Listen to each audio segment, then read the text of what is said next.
Hello everyone, আসসালামু আলাইকুম। আসুন আমরা পাস্ট ইনডিফিনিট টেন্স বা সিম্পল পাস্ট টেন্স নিয়ে আলোচনা করি।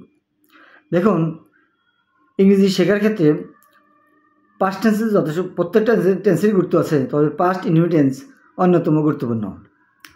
পাস্ট মানে তো অতীত।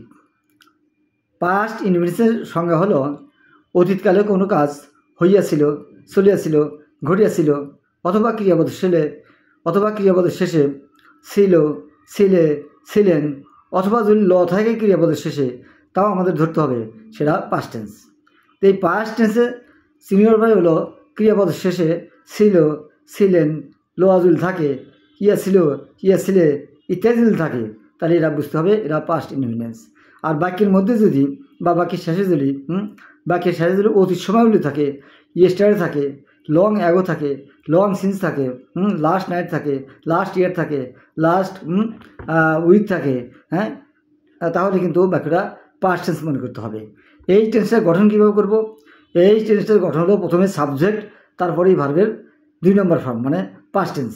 ভার্বের তো 3টা ফর্ম, একটা প্রেজেন্ট টেন্স, একটা পাস্ট টেন্স, একটা হলো পাস্ট পার্সন। এখানে হবে ভার্বের 2 নম্বর ফর্ম, মানে সাবজেক্টের পরে হলো মূল ভার্বের পাস্ট ফর্ম, সাবজেক্টের পরে কী হবে? মূল ভার্বের পাস্ট ফর্ম। এই বাক্যটা যদি পাস্ট টেন্সকে আমি নেগেটিভ করি, পাস্ট ইনডিফিনিটকে আমি নেগেটিভ করি, তাহলে সাবজেক্টের পরে ডিড নট প্লাস হলো মূল ভার্ব, সাবজেক্টের পরে ডিড নট প্লাস হলো মূল ভার্ব।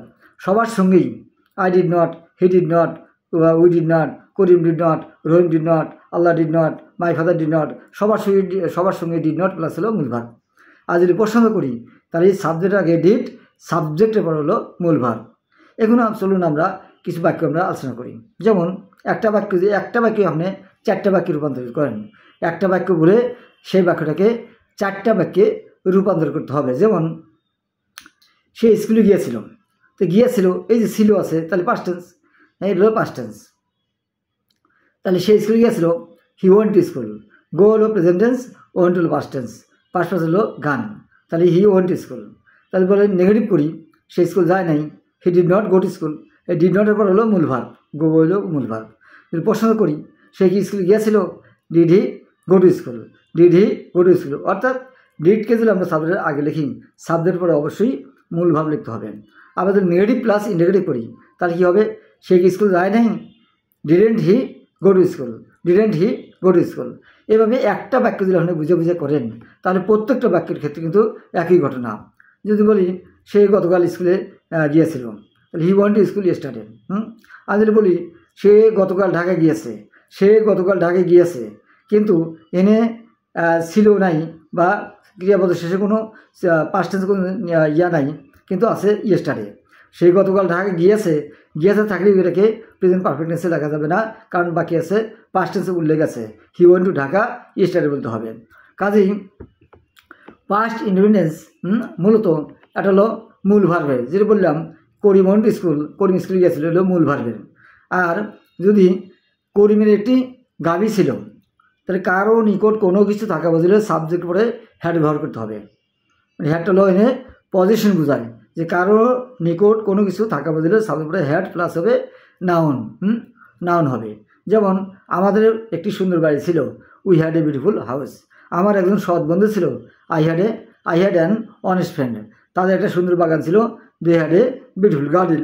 অর্থাৎ হ্যাডটা হলো যে আই হ্যাড যদি বলি তাহলে আমার ছিল, উই হ্যাড যদি বলি আমাদের ছিল, হি হ্যাড যদি বলি তার ছিল, দে হ্যাড যদি বলি তাদের ছিল, করিম হ্যাড যদি বলি করিমের ছিল, মাই ফাদার হ্যাড যদি বলি আমার বাবার ছিল। এটা হলো পজিশন বোঝায়, যে হ্যাভ এবং হ্যাজ এটা সাধারণত কোনো ব্যক্তির কাছে কোনো কিছু, কোনো বস্তু থাকা বোঝায়, হ্যাঁ, থাকবে। পাস্ট টেন্স হবে হ্যাড। সেই জন্য এই যে একটা হলো মূল ভার্বের, করিম ওয়েন্ট টু স্কুল, ওয়েন্ট হলো মূল ভার্ব। তাহলে করিমের একটি গাভী ছিল, করিম হ্যাড এ কাউ। তাহলে এখানে তার অধীনে কোনো কিছু ছিল, সেখানে হ্যাড দিলাম। কিন্তু যদি বলি করিম আমার সাথে ছিল, এই বি ভার্ব, এখানে হলো be verb. Karim was with me, Karim was with me. তারা ক্লাসে উপস্থিত ছিল, they were present in the class. তারা সৎ ছিল, দে ওয়ার অনেস্ট। আর তারা পরিশ্রম ছিল, দে ওয়ার ডিলিজেন্ট অথবা দে ওয়ার হার্ডওয়ার্কিং। আবার তারা সাহসী ছিল, they were brave, they were daring. আবার আমরা সেখানে উপস্থিত ছিলাম, উই আর প্রেজেন্ট দেয়ার। সে সেখানে উপস্থিত ছিল, হি ওয়াজ প্রেজেন্ট দেয়ার, তারা ব্যস্ত ছিল, দে আর বিজি, আমরা ব্যস্ত ছিলাম, উই আর বিজি, সে ব্যস্ত ছিল, হি ওয়াজ বিজি। অর্থাৎ পাস্ট টেন্সও তিন ধরনের, একটা হলো মূল ভার্বের, একটা হলো হ্যাভ ভার্বের, একটা হলো বি ভার্বের। তার মানে কি, মূল ভার্বটা হলো যে সে কাজটি করলো, he did the work, did এখানে মূল ভার্ব। আর তার তার ইংরেজিতে ভালো জ্ঞান ছিল, he had sound knowledge in English, অথবা he had vast knowledge in English, তার ইংরেজিতে ব্যাপক জ্ঞান ছিল। আবার তাদের একটি বড় পুকুর ছিল, দে হ্যাড এ বিগ পন্ড, আমার একটি পোষা বিড়াল ছিল, I had a pet cat. এই হ্যাডের ব্যবহার, তার মানে যে কর্তার কাছে কোনো কিছু থাকা বুঝাইলে আমরা হ্যাড ব্যবহার করব। কিন্তু যদি কর্তা নিজে থাকা বোঝায়, তাহলে যেমন আমি তার সঙ্গে ছিলাম, আই ওয়াজ উইথ হিম, সে আমার সঙ্গে ছিল, হি ওয়াজ উইথ মি। আবার তুমি সেখানে ছিলে, ইউ আর দেয়ার, আমরা সেখানে ছিলাম, উই আর দেয়ার। এইভাবে আমরা পাস্ট ইনডেফিনিটকে আমরা ব্যবহার করতে পারি। পাস্ট ইনডেফিনিট মূলত তিন ধরনের, একটা হলো মূল ভার্বের, একটা হলো হ্যাভ ভার্বের, একটা হলো বি ভার্বের। বললাম যে কোনো সাবজেক্টের পরে যদি ওয়াজ বা ওয়ার থাকে, আপনার শুধু ওয়াজ বা ওয়ার আছে, যে he was four, they were four, we are four, এই বাক্যগুলো কিন্তু পাস্ট ইনডেফিনিট। আবার আই হ্যাড নাথিং, আমার কিছু ছিল না, এই বাক্যটাও পাস্ট ইনডেফিনিট। আবার আই ওয়েন্ট দেয়ার, আমি সেখানে গিয়েছিলাম, এই বাক্যটাও past indefinite. He came yesterday, সে গতকাল এসেছিল, এই বাক্যটাও পাস্ট টেন্স। কাজেই পাস্ট টেন্স কিন্তু অত্যন্ত গুরুত্বপূর্ণ। যেমন আমি কিছু বাক্য বলি, যেমন আমি কাজটি করেছিলাম, আই ডিড দ্য ওয়ার্ক, তারা এখানে এসেছিল, দে কেম হিয়ার, আমি তাকে দেখেছিলাম, আই স হিম, সে ইংলিশ শিখেছিল, হি লার্নড ইংলিশ, সে আমাকে ডেকেছিল, হি কল্ড মি। তারা অলস ছিল, দে আর লেজি, তারা কর্মঠ ছিল, দে আর অ্যাক্টিভ। আবার আমার অনেক টাকা ছিল, আই হ্যাড এনাফ মানি বা মাস মানি বা এ লট অফ মানি। আবার তাদের ব্যস্ততা ছিল, দে হ্যাড বিজনেস। আমার কিছু সমস্যা ছিল, আই হ্যাড সাম প্রবলেমস। এভাবে আমরা যত ইচ্ছা তত বাক্য আমরা তৈরি করতে পারি। তবে আমাদের খেয়াল রাখতে হবে, বাক্যের মধ্যে মূলভাব থাকে, যেমন গো ওয়েন্ট গান, যদি ওয়েন্ট থাকে তাহলে মূলভাব থাকতে পারে, তাহলে বাক্যকে নেগেটিভ করার সময় সাবজেক্টের পরে ডিড নট প্লাস হলো মূলভাব। আর যদি বাক্যের মধ্যে ওয়াজ বা ওয়ার থাকে, নেগেটিভ করার সময় ওয়াজ বা ওয়ার পরে নট ব্যবহার করতে হবে। আর যদি পছন্দ করি, ওয়াজ বা ওয়ার কি সাবজেক্টের আগে ব্যবহার করতে হবে। আর যদি হ্যাড থাকে, সেই ক্ষেত্রে আমরা হ্যাডকে আমরা মূলভাব হিসেবে ধরতে পারি। যেমন তার একটা গাভী ছিল, তাহলে যদি নেগেটিভ করি, he did not have a cow. আবার তার অনেক জ্ঞান ছিল, he had enough knowledge, mass knowledge, vast knowledge, he did not have enough knowledge. আবার তাদের একটা সুন্দর বাড়ি ছিল, they had a beautiful house, they did not have a beautiful house. আবার যদি প্রশ্ন করি, তাদেরকে একটি সুন্দর বাড়ি ছিল, did they have a beautiful garden. তোমার কি অনেক বন্ধু ছিল, did you have many friends.